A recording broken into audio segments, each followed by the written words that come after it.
A new dawn over Mathare, and the daily exodus begins, carrying men, women and children of all tribes into Nairobi in search of a day's wage. Meanwhile, the Slum TV team begin the countdown to their screening. Today we have a lot of work to do because we have to arrange the things that we are going to use, like the screen today. Yesterday we gave people some flyers so that they can know that we are having the screening today. We have a lot of things to do today before the screening. It's a busy day.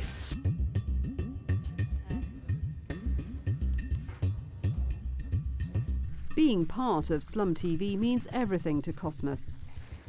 I was born not knowing my father. I grew up with a single mother who died when I was young. So we were four of us.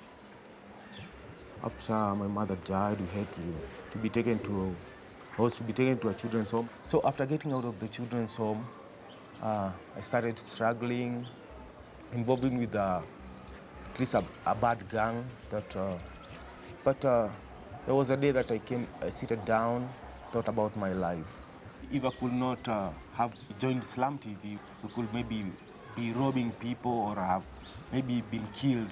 But thanks God, post-election, I was using my camera and my still camera, taking pictures and doing some documentary.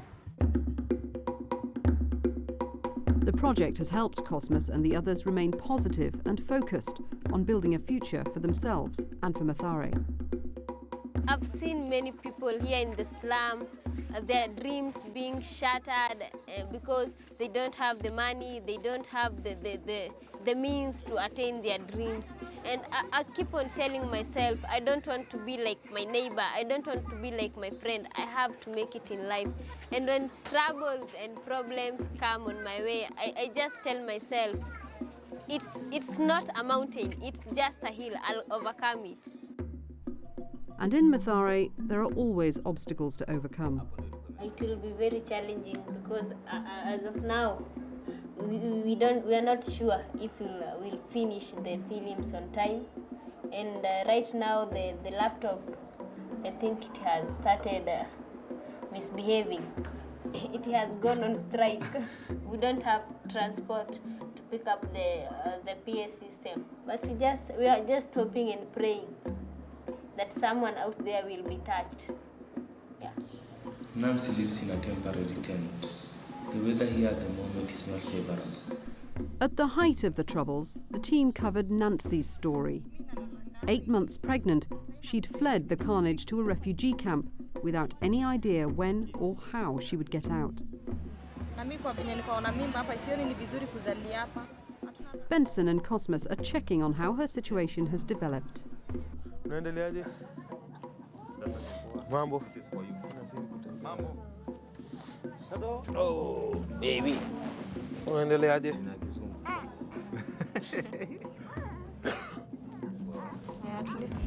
Things are better now as I'm not sleeping at the camp anymore. I have to beg, because if I don't, what will my baby eat? Nancy found safe haven amongst her fellow tribe members. But this means that she's become segregated from other tribes and is uncertain about the future. Are you tense that there could be a repeat of the violence? I can't know, but it came as a shock to me when it happened, so I'm constantly tense now. I was worried for the survival of the baby, and right now I'm very happy because she's living happily in the house. Others find that I have seen her in the house and she has started adapting back to the life she used to live, and I'm happy about that and looking forward for her to live a better life.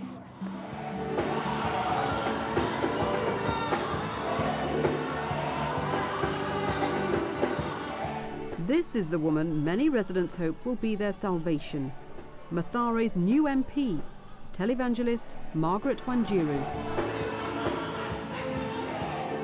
I'm out to write a success story. We started on the streets. They've seen me preach on the streets. They saw me go into a nightclub and transform it into a church, and they have faith. But Mathare's citizens also need to have faith in politicians who can bridge the tribal divide. The message that we as leaders must receive is that our young men and women are saying it has been too long, we have been suppressed, we have been oppressed, we have grown up in poverty, and we were told once we are mature, we'll find our way through to jobs, we'll have a better life. Hope that was so high was crushed.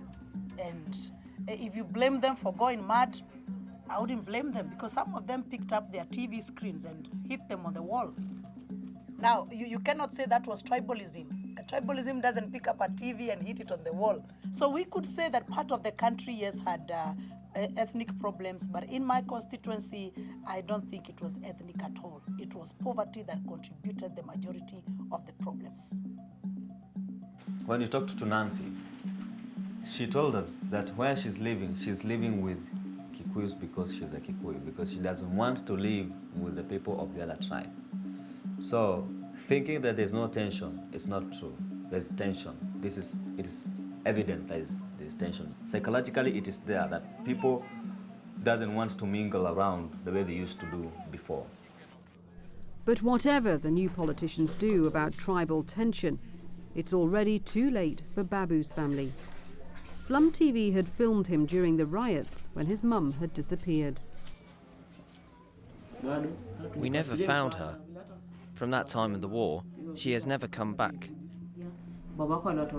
About your dad, you mentioned he left you. Has he ever offered to help? We have actually never seen him. Where will we look for him? At the tender age of 14, Babu's now left to fend for himself and his little sister. I feel bad as I lost my mother. We used to depend on her. I dropped out from school. If she was around, I'd be back in school. I'm praying that a good Samaritan will help me.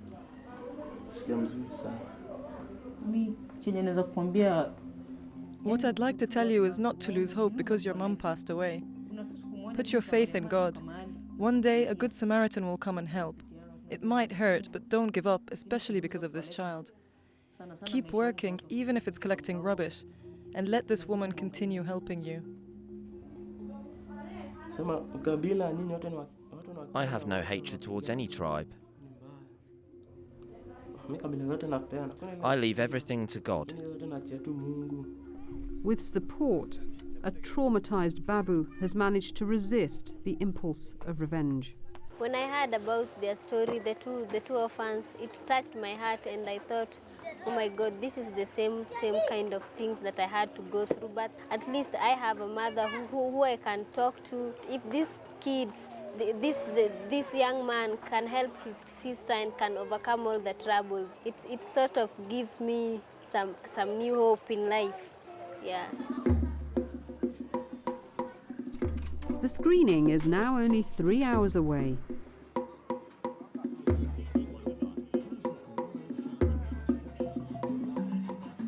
And as the team finalises its preparations, word gets round and an early audience begins to gather.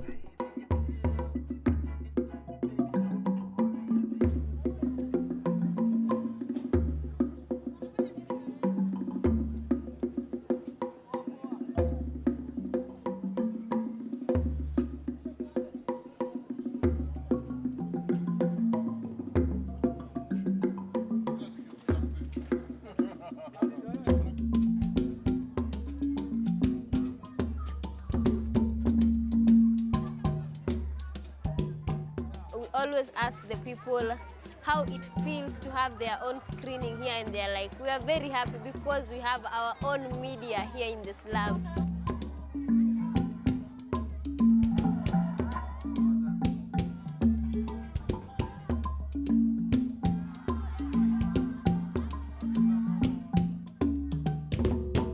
Their work has given the young Slum TV crew the chance to transform their own lives, but also to spread the idea of reconciliation across Mathare.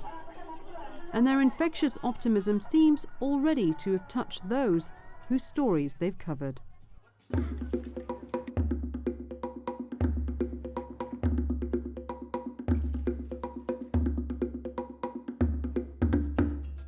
who else is going to tell a story better than the people who actually live in these areas? It is always journalists and writers who change, who sensitize the political establishment. This is the only way to demonstrate. I can't go to the main road and block the road. This is what I'm doing, to demonstrate and to show people all over the world what is happening. Mathare has a future. And I think anybody should not capitalize on Mathare whenever you want to attain political mileage. 25 years down the line, with the political will, I see a vibrant neighborhood called Mathare. The spirit is there, and the vision is there, and the hope is there.